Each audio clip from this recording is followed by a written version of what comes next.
മനുഷ്യനോട് ചേർന്ന് നിൽക്കുന്ന ആദർശങ്ങൾ മാത്രം പഠിപ്പിച്ചു പരിശുദ്ധ ഇസ്ലാം. അപ്പോൾ ഇസ്ലാമിൽ കഠിനമായ ശിക്ഷകളില്ലേ എന്ന് ചോദ്യം ഉണ്ടാകും. കൊല ചെയ്തവനെ കൊല്ലണം എന്നില്ലേ എന്നുണ്ടാകും. 100% ഉണ്ട്.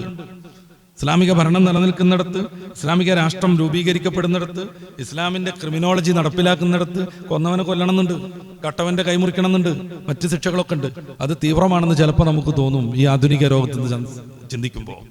എന്തിനാ അത്ര തീവ്രമായ ശിക്ഷാ നടപടികൾ മതം നടപ്പിലാക്കിയത്? അതുപോലും മാനവികനോട് ചേർന്ന് നിൽക്കുന്നതാണ്. ഇന്ന ഫിൽ ഖിസാസിൽ ഹയാത്ത് എന്നാണ് ഖുർആൻ പറയുന്നത്.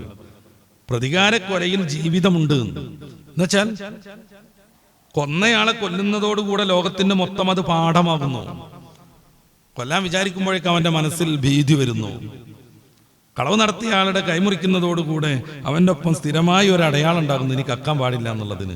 ഇത് കാണുന്നവർക്കൊക്കെയും കൃത്യമായി മോഷണത്തിൽ നിന്ന് വിട്ടുനിൽക്കാൻ കഴിയുന്നു. 90 പ്രാവശ്യം മോഷണം നടത്തിയിട്ട് അറസ്റ്റിലായ ആളെ നമ്മൾ ഈയിടെ പത്രത്തിൽ വായിച്ചിട്ടുണ്ടായിരുന്നു. ഓരോ പ്രാവശ്യം അറസ്റ്റിലാകും, അദ്ദേഹത്തെ പിരിച്ചുവിടും, പിന്നെ അയാൾ പിന്നെയും അതിലേറെ ഗംഭീരമായി മോഷണം നടത്തും, നിരവധിയായ കൊലപാതകങ്ങൾ നടത്തുന്നു. അതുകൊണ്ടാണ് പലപ്പോഴും സ്ത്രീപീഡനം ഒഴിവാക്കണമെങ്കിൽ നമ്മുടെ ക്രിമിനോളജിയെ തൊപ്പിയിടിച്ചു കൊണ്ടുവരണം എന്നൊക്കെ ചിലർ എഴുതി വെച്ചത്. സമാധാനം നിലനിൽക്കണമെങ്കിൽ ഇസ്ലാമിന്റെ ശിക്ഷാ നടപടികൾ നടപ്പിലാക്കണമെന്ന് എഴുതി വെച്ചത്. ബലാത്സംഗം ഇല്ലാതാകും. നോക്കുങ്ങൾ എന്തൊക്കെ കുറവുകളും എന്തൊക്കെ വൈകല്യങ്ങളും ഉണ്ടെങ്കിലും ഇസ്ലാമിക ടച്ചിൽ ഇത്തിരിയൊക്കെ ഭരണം നടത്തുന്നത് കൊണ്ട് ലോകത്ത് ഏറ്റവും കൂടുതൽ സ്ത്രീ സുരക്ഷയുള്ളത് സൗദി അറേബ്യ മുത്തറസൂലിന്റെ പട്ടണമാകുന്ന മദീനയിലാണ്. ആള് വരാത്തതുകൊണ്ടല്ല, പെണ്ണുങ്ങൾ പുറത്തിറങ്ങാത്തതുകൊണ്ടല്ല, ആവശ്യമായ രീതിയിൽ അവർ പുറത്തിറങ്ങുന്നുണ്ട്. 1, 2 അല്ല, ലക്ഷക്കണക്കിന് ആളുകൾ ഡയലി.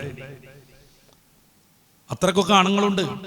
പക്ഷെ പീഡനം റിപ്പോർട്ട് ചെയ്യപ്പെടുന്നില്ല, ഒരു പെണ്ണും കിഡ്നാപ്പ് ചെയ്യപ്പെടുന്നില്ല. സ്ത്രീകൾക്ക് ഏറ്റവും സുരക്ഷിതമായി ജീവിക്കാൻ പറ്റുന്ന ലോക നഗരങ്ങളിൽ വർഷങ്ങളായി 1ാം സ്ഥാനത്ത് നിൽക്കുന്നത് മദീനത്തുർ റസൂൽ സല്ലല്ലാഹു അലൈഹി വസല്ലം, അള്ളാന്റെ റസൂലിന്റെ മദീനയാണ്. സമ്പൂർണ്ണമായി ഇസ്ലാമിക ഭരണമാണെന്നൊന്നും ആർക്കും അഭിപ്രായമില്ല, അത് നടത്തുന്നവർക്കും അഭിപ്രായമില്ല.